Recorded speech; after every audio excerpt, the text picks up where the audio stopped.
Welcome. Welcome to the Ethereal Podcast. Episode 7, 7. right? Yep. Season 2, episode 7. 7. 7.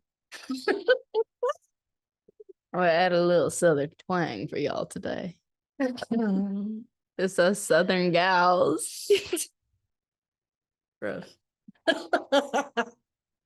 ever think about that? Like, you're classified. Like, if someone from another country looks at you, they'd be like, the way they would, like, descriptors would be Southern gal. It makes me want to die. Yeah, just imagining like a British person calling me a Southern gal. I would kill myself. I'd be like, ew. I'd be like, honey, do you not know me? Like, that's not right. It looks right to you on paper, but it's not, I swear. I don't like it. I've started calling everybody girl. Like, girl. That's fair. And I do it a lot at I was jiu-jitsu. say, do men have problems with that? Yes. At jiu-jitsu. I literally called the black belt, Professor Dave. We were talking and he said something. And I was like, girl. And they walked off. And Chris goes, she just call you girl? And Dave was like, yeah, but I don't think it really matters. Like I don't think she meant it like that. And I looked at Chris, I said, girl, now I'm gonna call you girl too. The fuck? It's like calling someone dude. Yeah. Like, dude. Well, I'll say, girl. Have you ever seen, well, this is a little more what's the word I'm looking for? Controversial, because it's not necessarily a word you're supposed to apparently use in public around people, but that's like if you call a guy bitch, like in a conversational way. Like, yeah, like when you're how you would if you're talking to a girl, and then they're like, I'm like, bitch. And I'm just caught off guard. They're like, I don't understand it. Yeah, I'm like, it's the same as dude to me. Same. Bitch and dude, same. Same word. Same word. Like, it's not even like a pronoun gender thing. No. It's like a dude. Yeah, something bad happens, bitch, you'll never believe what just happened. Mm-hmm. Like, it's so like right off the tongue. It does. And like the little, I don't know, I just be acting so gay sometimes. So well, that's fair. I'm just like, I'm like, girl. And they're like, did you just call me girl? I'm like, you start saying, why do you have to know? Because let me tell you that I have been fighting the habit of saying gal. Why? Because Amelie says it all the time. Oh, and okay, so that's who it is that says it. Like, I know someone says it. So now I'm in this habit of saying gal, and some people really look at me like, did you just call me gal? Well, the problem is, I've always had this problem, which is picking up words people I enjoy being around, things they say, or the tone when they say a certain word, or certain things like that. Like, I would just naturally like nitpick like a little magnet, and I'm like, oh, that's nice. I do the same thing. I do that shit all the time. The problem is sometimes though, you start one you didn't really mean to start, and you didn't mean it for real, but then one day, years later, you're still saying it. Hell yeah, brother. Yeah, hell yeah, brother. YOLO. That is still mad at myself for that one. I started as a joke. Yeah. Like, it was fully on me be like, YOLO. Like, be laughing at it. And now I will, in a serious conversation, just be like, YOLO. Me too. And I'm like, I hate that I do it, but I can't help it. I feel that. I'm like, all I can think about is Zac Efron with a YOLO tattoo. Every time I say YOLO, too. Yep. He got YOLO tattooed? Yeah, back when it was like a big thing. That's why it was so funny. That's why I made fun of it, because Zac Efron got a tattoo and I thought that was fucking hilarious. I was like, why would you put YOLO on your arm? I'm pretty sure it's arm, but like, no offense, Zac Efron. But I just never, so I thought it was funny, and that's why I started saying it. I was maybe in nursing school.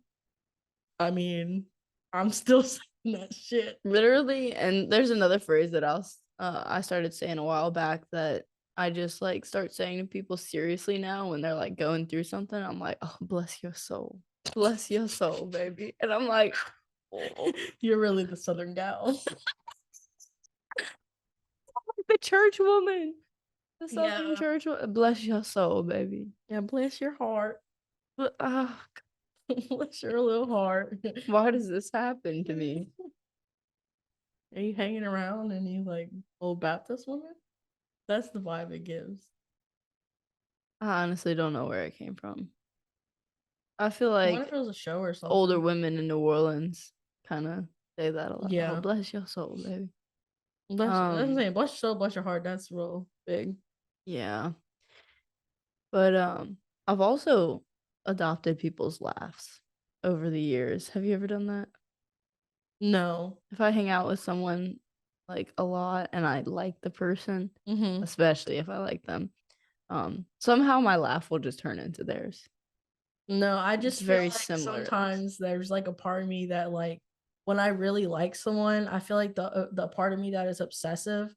Like if I don't have something I'm obsessed with, this is what I've learned. I'll get obsessed with someone, right? So I used to have like one like primary friend, right? It was because there was a part of me that was like obsessed with them as a friend. So then I would pick up things they said, and it's like it wasn't conscious when I look back on it, but it was like I would be picking up their like mannerisms and things they say, things that they enjoy eating. All of a sudden, I'm eating it more. Like, and I'm like, what the fuck am I doing?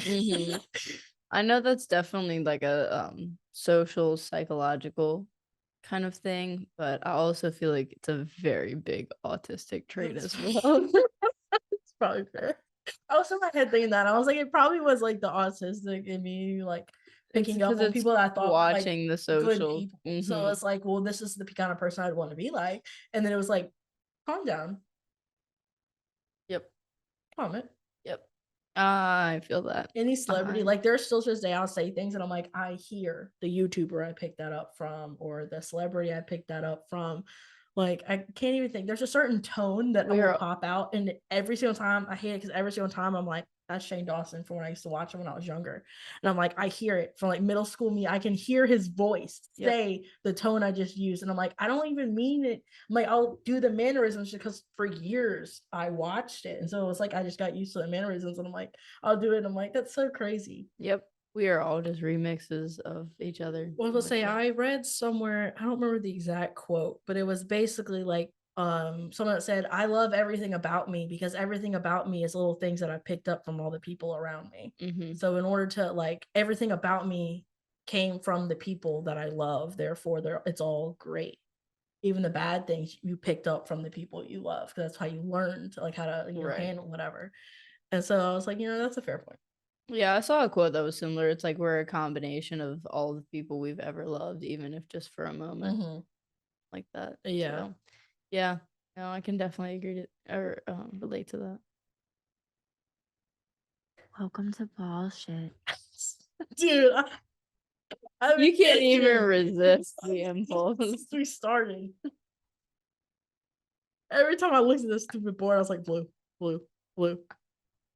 I had to do it. We really need to reprogram. Like we say that every episode. It'll be like 5 months from now when we finally do it. But when we do it, we'll have all kinds of stuff. I honestly worry about that too, because when we have an actual board with all the sounds we want,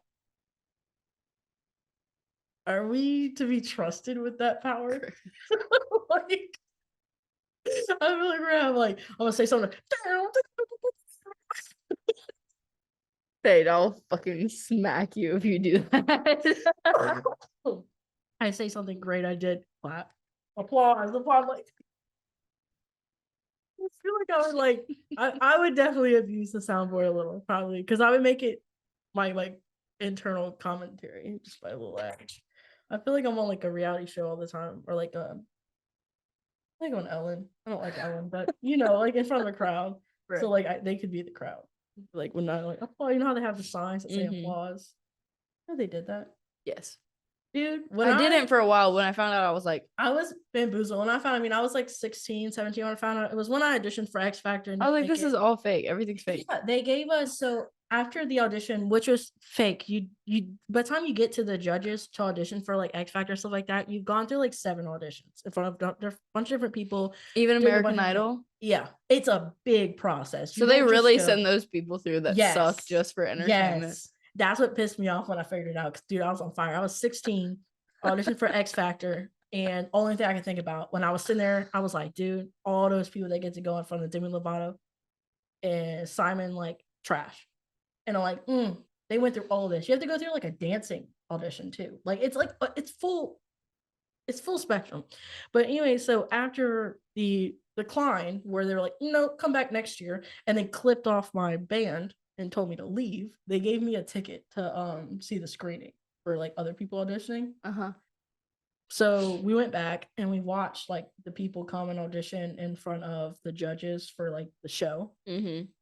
The way that they would have a little sign light up, like silence, and then it'd be clap, laugh, boo. Like it literally would tell you how to react to these people. And I'm like, it's all fake. I was like, every single thing, all of it's fake. I was so bamboozled because at 16, dude, I thought it was for real. I thought you go out there, you audition, you get through to the judges, you audition to them, then you go to Hollywood, you do the whole thing. I thought that was just it. Yeah. Lie. They've been lying to us. I don't really remember what age I realized that at, but I do remember being like really like, yeah, those authentic reactions. literally. And I'm like, you know what? As an autistic person, that was fucked up. Because I thought that was normal reactions and it was all fake. They were masking. Logically, that was messed up to do. Because I really was like, when they would like, I'm like, oh, that must have been really good. That must have been really, that's what you do. Like, no, lied. Lied to me. It was all a lie. Literally. I was so mad at the competition like shows after that for a while. Like all the singing ones, I was so pissed at for a while. I was like, I feel hurt. I was like, I know I'm not fucking Demi Lovato vocals, but I was better than some of these people auditioned. So I was I just remember being so, I just felt so played, but I also felt so bad for the people that got sent through that were terrible. That thought they were good. That thought they were good, but they were sent through just to be for fun of. entertainment and to be made fun of. I'm And I sure was like, some of them knew, they could feel it. You know, like some of them had. I feel like some people would go in there to get on the show and try to be bad on purpose. I mean, I would be bad on purpose I'll be because I honest know with I you right can't now. sing. You know how good it would be though if someone went and auditioned. I mean, awful. Like they were like, we need to send them to the shows because they're gonna be so funny to make fun of. And you pop out and you start doing that same thing you did audition, and you say, "Wait a minute," you clear your throat and just start singing like full singing. They played the judges. So good. Like, I thought about it so hard. Can somebody do that, please? If I was like, dude, if I could think of a way that would surefire be so shit that would send me to the judges, I would do it. But I just could not think of what would surefire send me to the judges because they're so unpredictable. Right. The things they send through is so confusing. Also, if you have any drama with another competitor, they're going to bring you both through because they want drama on the show. Right. My favorite is when like there's a bad when there's a bad singer and the judges are sitting there trying not to laugh and have like the facial expressions. Bro, I lose my shit. I think it's so funny. What I like is I haven't watched any of the singing competition shows in a while, but it's because of cable situation. But I feel like if I was gonna sing for anyone now, I'd have to do the voice, not because of the process. I've heard the voice process is one of the worst years ago. I don't know if it still is. When it first started, it was, I know, really ridiculous to get on the show. Like you really had to be pretty credentialed to get on. I mean, Christina Grimmie, for instance, had already toured with Selena Gomez, and she went on, you know, like rest in peace, love her, but she was already a singer. Forgot. Yeah. Like she was already big, and there was a lot of people like that already had because she was on YouTube and stuff. Yeah, and there were a lot of people that already had like toured and do these things that got on the show. So I know it was hard for the average folk to get on it for a while. I don't know if it still is like that, but what would be the easiest part is you don't see the judge's face unless they like you. Now you do have to face if they don't turn, they fucking hated you. You're going. Bro, I'd turn around and sing back. That is so much easier to me than standing in front of them and watching their facial reactions as they're thinking if they like you or not. Yeah, I couldn't do that. I wouldn't look at them. And you don't know until they talk if they like you. No. With the voice, you immediately know. You said, like you immediately know. And as long as you get that one, you're good. You're in. It's not like any other ones. You have to have a majority vote. No, one person turns around on you, you're in. Period. Highest probability on that one. Yeah, but I think I know there's a lot of auditions to get to that point, but it seems pretty cool. Niall Horan's on it this season. Wait, what? Niall Horan is a judge this season. Oh. Yeah, I just randomly saw it on YouTube the other day. Okay. I was like, okay. I love that. I love that they have it in all different countries now, too. Yeah. Honestly, I've seen some YouTube videos of people from other countries, and I'm like, damn, America sucks. Girl, tell me why I saw this, like, I don't know. She was probably like 11. It's 11-year-old girl singing. I don't know what the name. I think it's the House of the Rising Sun or something. Mm-hmm. She That killed it. song, yeah. When he went Like that the does it, when they do soul it in good, her voice, I yeah. was like, I have goosebumps. It really is crazy. It was incredible. The talent people have is unreal. Yeah, definitely. I used to want to go on like any competition show. I don't know why I have so bad with rejection, but I wanted to go on all of them, even though I didn't think I would win them all. I didn't think I would win any of them. Actually, even when I auditioned for like X Factor and I was going to audition for like other shows, it 100%. I just wanted to get onto the TV so I could get promote, so people would know my name, so it'd be easier to promote myself. That was the only thing I wanted. So I didn't think I would win. I thought about auditioning for America's Got Talent one time. I opted out because I was like, that's even harder to compete. They have especially as talents. a singer. Yeah, I'm like, I don't feel like, I know singers go on there and they win all the time, but I don't think most singers make sense on America's Got Talent because there's so many singing shows. Literally stole the thoughts from my head. I was like, why do they even allow singers on America's Got Talent? Because you have 9 billion unless you're like an opera singer, that's not going to be accepted on the average singing show. There's so many singing shows. I think it's like, especially when a singer goes, I mean, it's hard for a singer to win America's Got Talent, but honestly, every time they win, I'm disappointed. So I'm like, I don't think they should have won, because how are you going to tell me I'm a singer and I love singing, but how some of these people go out there and do some crazy ass shit, and you tell me that song someone just sung was more worth the talent award than this other insane talent. It just doesn't, because it's like, I feel like music industry is probably the biggest. Yeah, so it's probably like, a money game. Yeah, they've got the most potential to blow up, and I feel like if they're like, a lot of America's Got Talent gives them their in, then yeah, they probably get money from that person. So I'm pretty sure whoever it's all a scam. America's Got Talent, they get like a show on the strip for it a little bit. Yeah, and they get like $1 million. It's very so it's very odd to me. I feel like I don't feel like putting another singer on the strips a bit much. I feel like you might as well go with the odd talent. If I'm drunk in Vegas, I'm gonna pass up the singer to go see the man who juggles fire. You know, like, it's just like, me too. So I feel like for a marketing standpoint in the Vegas Strip, I guess they're thinking long term. Because on the Vegas Strip, I feel like a singer is gonna be harder to sell. I mean, they got like fucking Katy Perry's there right now. I mean, it kind of depends, because I know that like it'd be pretty popular to make it to Vegas. Yeah. I don't know who's all there. I know Katy Perry. The last time I was in Vegas, tell me why they done shut down the streets. This is so random, but they shut down the streets. There were police cars everywhere. Everybody was waiting against the rail. Like, they put up the barricades and everything. I was like, Donald Trump was going to church. Hold up.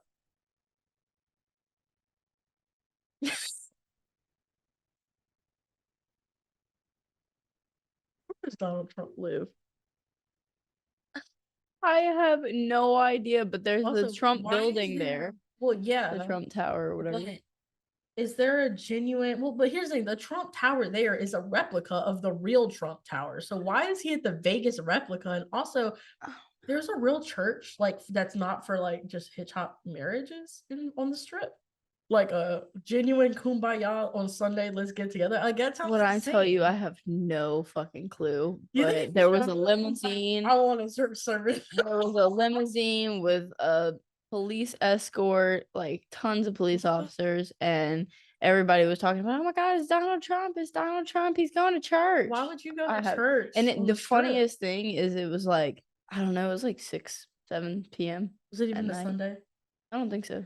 I guess you can go to church any day, but there's so much confusion. I was genuinely so confused. Like, live in Vegas, but I didn't hear anything else. Like, no other celebrity's name, nothing else. It was everybody was talking about that. I was like, what? On the Vegas Strip. I was so confused. And girl, I was high when I was out there because I got the dispensary. So I was just like, I know they got churches, like real churches on the Vegas Strip. Church service, Las Vegas Strip. There is multiple. They host. No fucking way, bro. There's like 3. Guardian Angel Cathedral. I don't know if they have services there. Oh yeah, it says very nice church and service, so that's real. City of Grace, Las Vegas. Yes, they have sermons as well.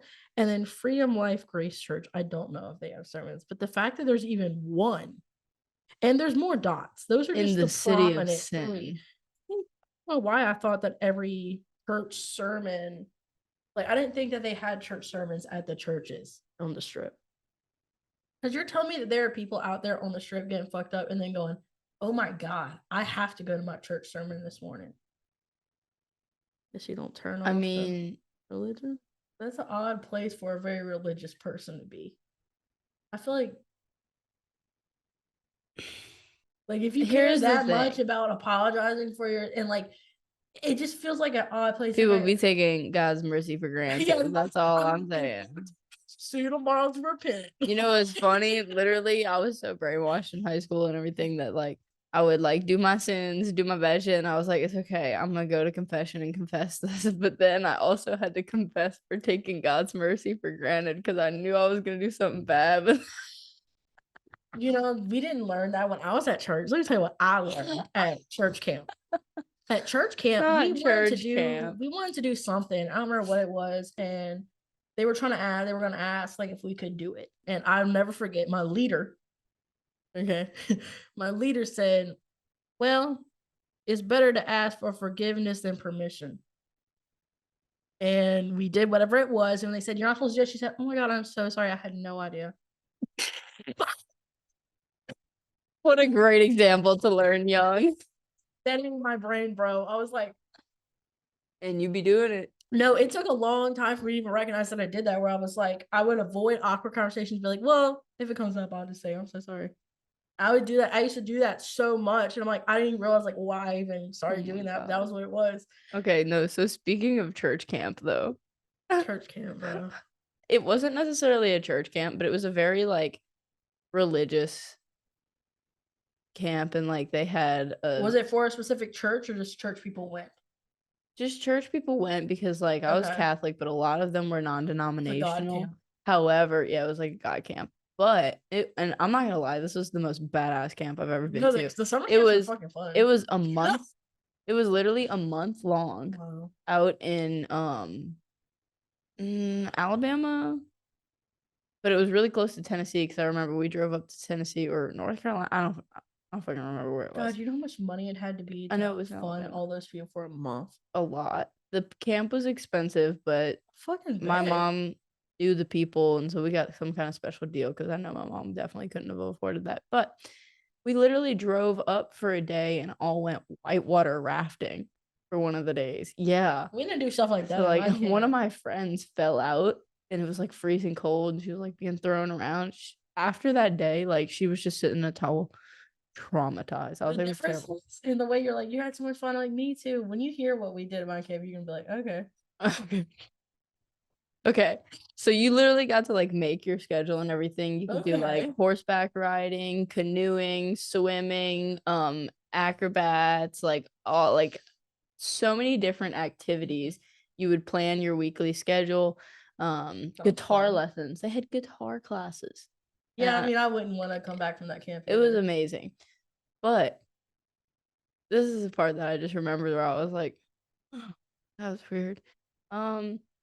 Every Sunday they would have a bus to bring like the Catholic people to the Catholic girls because it was all girls. To it was an all girls camp. Yeah, but there was an all boys one like really close, and so we would go to church together with the boys. We even met up one night and had like a square dancing night with the boys, and yeah, it was funny. Forced heterosexuality. Yeah. Dance night, we got. I was gay as hell up in that. Together, or they won't have no one to dance with at the dance. I had the biggest crush on one of the girls in my cabin. Anyways. The weird part for me was that on Sundays, everybody had to wear all white. It was so culty. Yeah. Like culty. It was so culty. And like they would maybe it was a cult that was running it. Because that's a lot of like you really gotta have a lot of money to fund all those activities for I don't know how many people it was, but for a whole month, and those are expensive activities. It was a lot of people because there were different like grade levels. It was like kids from, from the age of like, I don't know, maybe like 10, because I was in 7th grade when I went. So I was 13 when I went, but it had people all the way up to high school that were like 16, 17. That So had to be some cult run, man, I think. yeah, it But was they crazy. So they had their own sermon there from the camp, and the leaders, they were a couple, husband and wife. They would do the sermons for everybody there. But if you were Catholic and you needed to go to church, they would take a bus and take you That's to so church. fascinating that they did I that. never got to experience Their church. the sermon from other people because I had to go to Catholic Yeah. church. I was so aggravated. My mom was like, she must go. I was like, Shocking and confusing that they offered that. But if it's a cult, I guess it makes more sense. Like whatever, maybe. But it was honestly, really kind of less. crazy. But that was really fun. And there was this one day out of the month called a Gypsy Day, and they would wake you up at listen. I it's just occurring to me that I'm like, what does they involve exactly? so you would wake up to the sound of like normally we'd wake up to like this bell or camp horn thing ringing. I don't remember at like 7 a.m. every day. Well, you would get to sleep in like an hour late, and this dude, the owner of the camp, the leader, whatever, would stand on top of a building and be ringing like this different bell and just say, "It's Gypsy Day, it's Gypsy Day." And instead of doing your schedule for the day, you got to go do any other activity that you wanted to. You could do whatever you want. You could walk around all day and not do the activities because everything was planned. You had to go to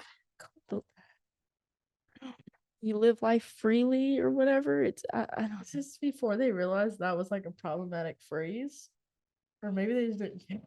They probably just didn't care, but this was like I mean, like I know 14 years ago. So I mean, it probably was God. before we were really aware because, like, I can't remember when I found out that that was like not a word you should like use and that it was considered like discriminatory.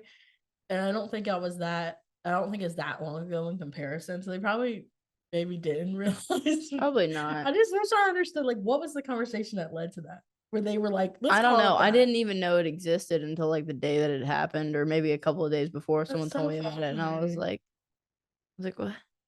So I got to try a lot of activities that I didn't like schedule online. Get you like But they try even other had like things. horseback riding and shit, and I took horseback riding classes twice a week and competed in it was fun.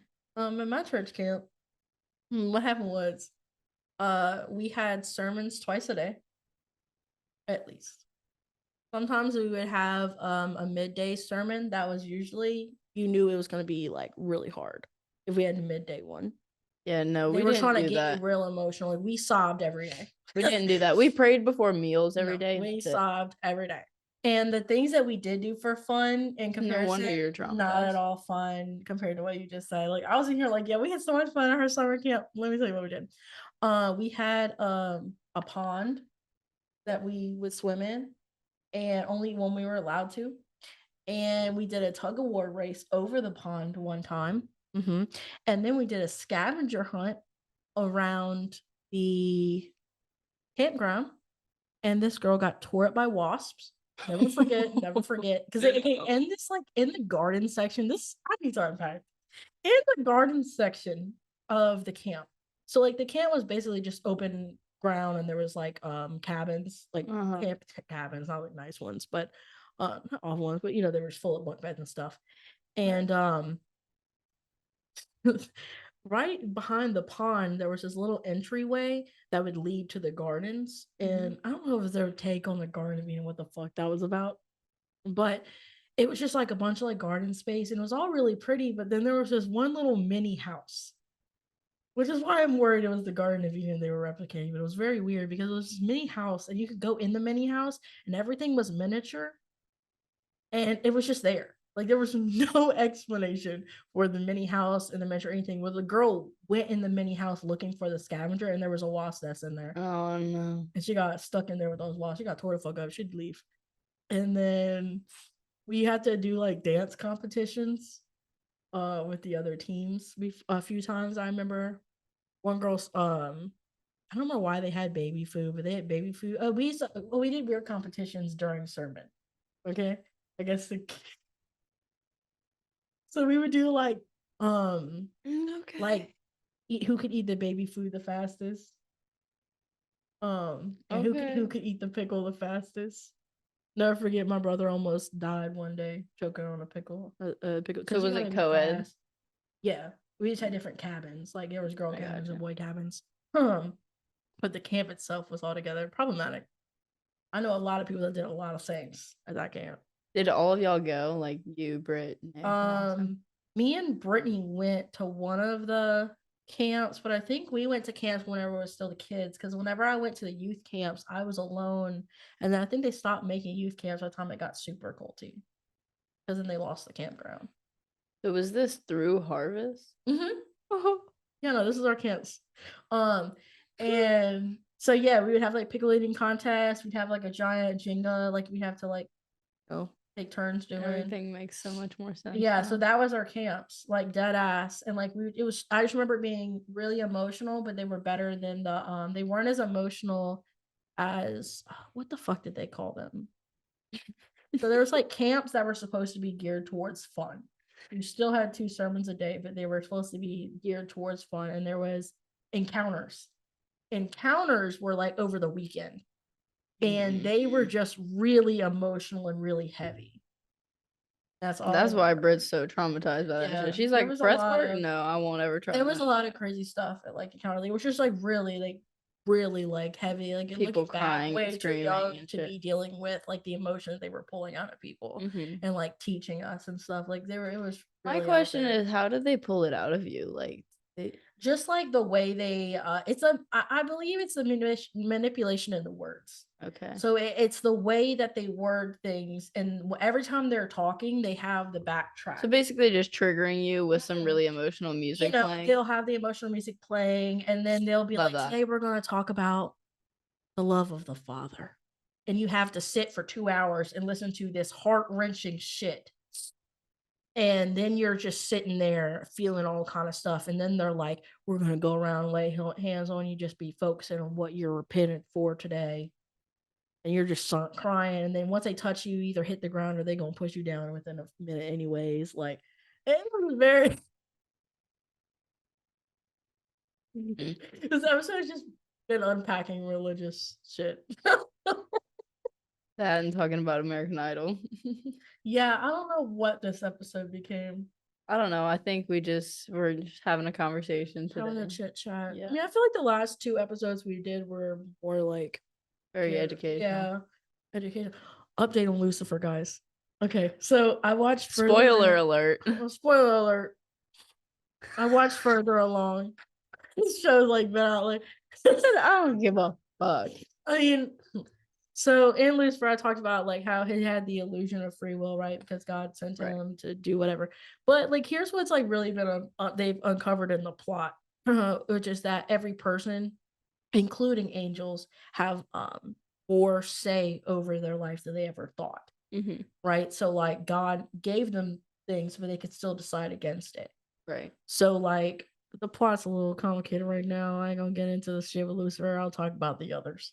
So like, Amenadiel, when he realized that's what it was, he realized that his own guilt is what caused him to become a fallen angel and lose his like shit. So once he started working on getting out of the guilt and getting into knowing his truth and who he is, then I remember that. Yeah, and so the whole thing's been saying like, which I realized that about these humans in the show anyways, because in the show you only go to hell if when you die you feel guilty. Right. And you have to relive that guilt for eternity unless you realize you're not actually guilty, and then you go to heaven. Right.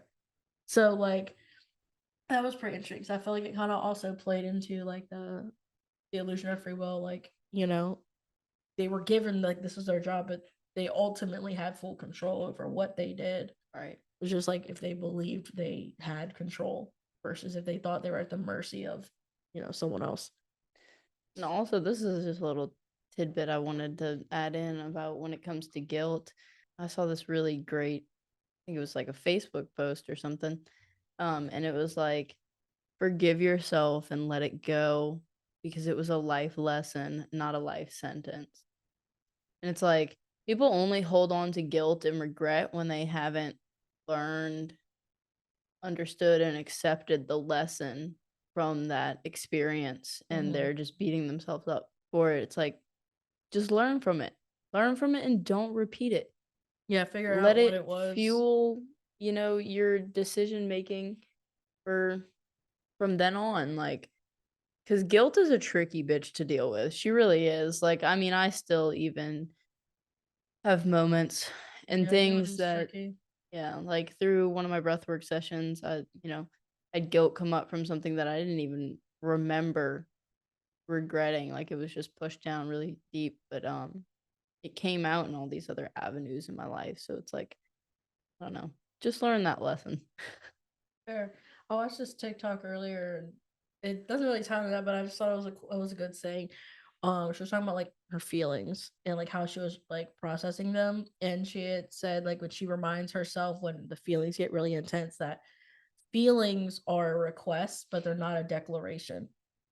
And because like when you feel something really intense, it feels like I have to do this right now. I have to deal with whatever it is right now. She's like, it's a request, but it's not a declaration. Mm-hmm. Like, don't give it that much power because then you feel powerless when it gets that intense. That part. I was like, that's sometimes the feelings are so intense and you want to act off of them and you end up not making the best decision too.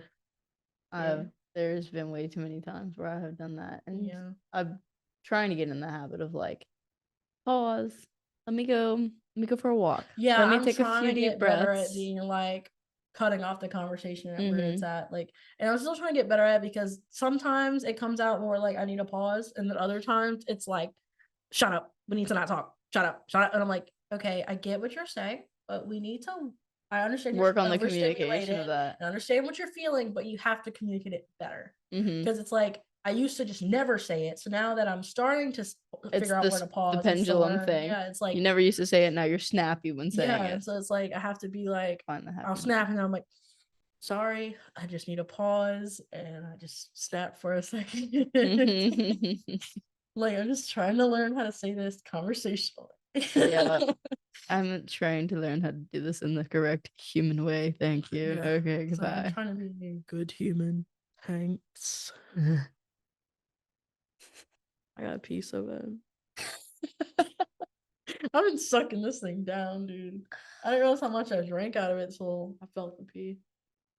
I mean, I think we got like 10 minutes left, so can you hammer it out, or you want to take a little pause break? Might as well do our last fish up because I could hold it another few. Yeah. Used to holding my pee. Not healthy. Don't do it. But it's not that bad. I just drank a lot. It's healthy to a certain extent. Yeah, it's healthy to an extent because if you immediately pee as soon as you have to, you have no tolerance to hold your pee. Right. What a weird end. Anyways, so what were we talking about? The whole conversation pause and thing. Oh, yeah. That's quite the useful tool. And you take a break and then you come back to the conversation with like the intent to resolve. Yeah. That's been a big thing for me too, and recognizing that like, okay, if you say I need a pause right now, you have to also acknowledge that means you have to come back to it. Because I'm have notoriously in the past, because of just how I was raised, it's kind of if we're not going to talk about it and deal with it now, it's over. Let's move past. And that's not helpful in your adult life. So it really is, we can talk right now, or we can talk later when it is a better time. And not we can talk right now, or we can just move past it. Right. It doesn't work that way. Even it builds up subconsciously. Yo, yeah. Unspoken words grow into seeds of resentment. Yeah, they're heavy. They get heavy in there. Mm-hmm. I saw this one video of this couple, and they're like, yeah, whenever like emotions get too high and one of us starts raising our voice, this, that, and the other, we have a word, and we both separate like from each like other. red or something, like they don't have like their safe word. Yeah, and we both separate, but they have to go exercise. Oh, I did see that. They have to go exercise for like 30, 15, 20 minutes. Yeah, 20, 30 minutes, whatever it is. And then talk or whatever, see if they're down to talk. And then, yeah. I think I did see that because they were like, gets like, that's like energy out. Mm-hmm. I can see how that's beneficial. Channel those emotions, especially if it's anger or some type of upset emotion, yeah, you can channel it, and then you come back and you're like, oh, okay, I can think clearly. Sometimes This I'll is what just I play wanted. a song and like scream the lyrics, like belt it, like pretend I am the Sounds singer. amazing. And then it's like afterwards, I'm like, wow, I hit that note and my body feels better. It's like it's just because like that you broke up that energy that's like stuck in there, like Hit just that got it little out. pressure point of energy. It's like your throat chakra set. Like especially if Fiona.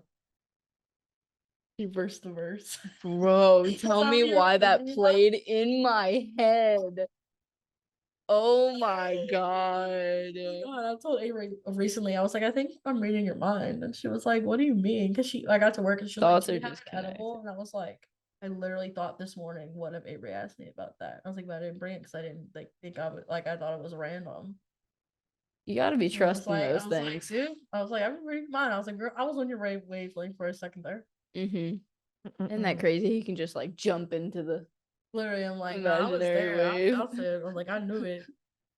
Got to work, Fucking didn't wild. end up having Sam drop it off later. The yawns are getting me today. That's fair.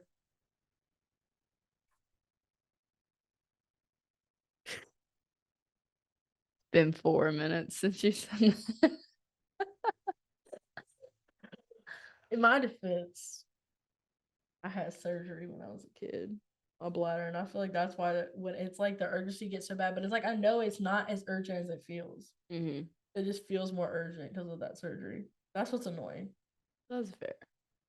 Well, I mean, I guess since your bladder is getting in our way, we can just kind of go ahead and wrap this one up.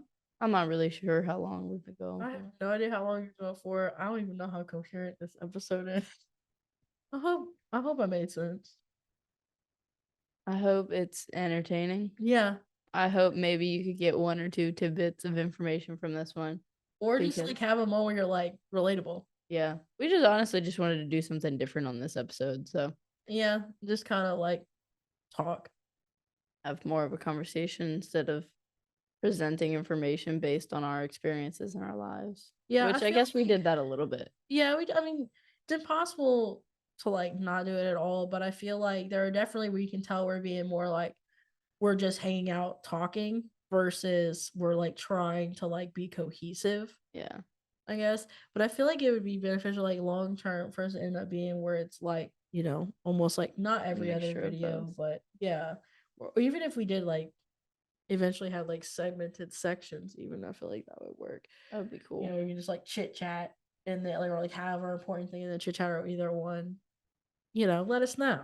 Be more structured. Let us know in the comments what you guys want to hear. If anybody has any questions about anything they're going through in life, we would absolutely love to read and give our takes on it based on our personal experiences and the information that we know. If you have any question, period, I don't even care how stupid it is. Shoot it this way. Give us the questions, bro. Give us the questions. Answer. At that camp, they also had this friggin' it was like high ropes course. You would literally climb the tree and like zip line and like jump. They would connect you to a harness and you would literally just jump off this branch and it was like a V swing and you would just. We had shaving cream fights. I mean, that sounds fun too. We would just go into the empty field and spray each other with shaving cream. That definitely does sound fun. They also had this weird, like, well, it's not that weird, but quiet hour every Sunday. Nobody could speak. I feel like for an honestly, hour. that is something that people should implement more. I agree. At the time, I thought it was very weird and stupid. But I think But now I'm like, you push people to talk too much. I feel like it's not that good for you. It's crazy to me that there are people who don't go multiple hours out of their daily life and without saying a word. Because I'm like, every single day there's hours where I don't say anything. Like I'm just used to being a bit mute, I guess, because I'm like, what in the hell could I possibly have? I talk a lot. How, like, I'll talk a lot in the hours I talk, but I can't imagine talking all day long without breaks of just nothing. Yeah, I'd be super exhausted. I couldn't do that. So I feel that I definitely have breaks throughout the day where I just not say anything. And then sometimes I'll won't be talking to people for a while, and I start talking to my animals and myself. I'm like, I'm talking damn, to myself. I need social interactions. Sometimes I like, I don't know. One time I watched this video, and I still want to incorporate this one day. It was a monk, and he was like, they were like, what is the one thing that you wish everyone would implement into their life? And he said, one day of silence. And he was like, you can go around, people are talking, all that. He's like, you want to be around people. Don't isolate yourself when you're silent. He's like, go around people, experience life without I included. He's like, Just so listen. yeah, he's like, just listen. He's like, when people are talking, just listen. When you're experiencing everything, just listen. He's like, and the things you learn from your own silence, you learn that when you're silent in this, it's something along the lines of when you're silent in the world, you're taking the ego out of your worldly experience and allowing the pure state to just watch. To be that pure loving Right. awareness. Yeah. And I'm like, I would really love to eventually like do that. I think that would be really And just have like a nice. little sign you hold up to people, be like, I'm not speaking today. I'm practicing this I mean, there's mindfulness. apps. I've seen a lot of people because obviously there are people that are nonverbal or mute and or go through periods of that, and they have like apps where anything you can say, you just click a button. And you're like, if you really had to say something, you just.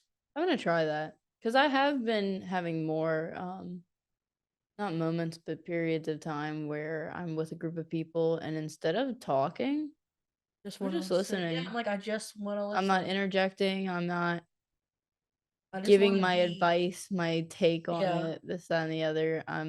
Yeah, because I put that as one of my goals a few weeks back during the breathwork program, was that I want to listen 60% of the time and talk 40% of the time. Yeah, see, when I was younger, I feel like I was so opposite. I just kind of watched people and listened.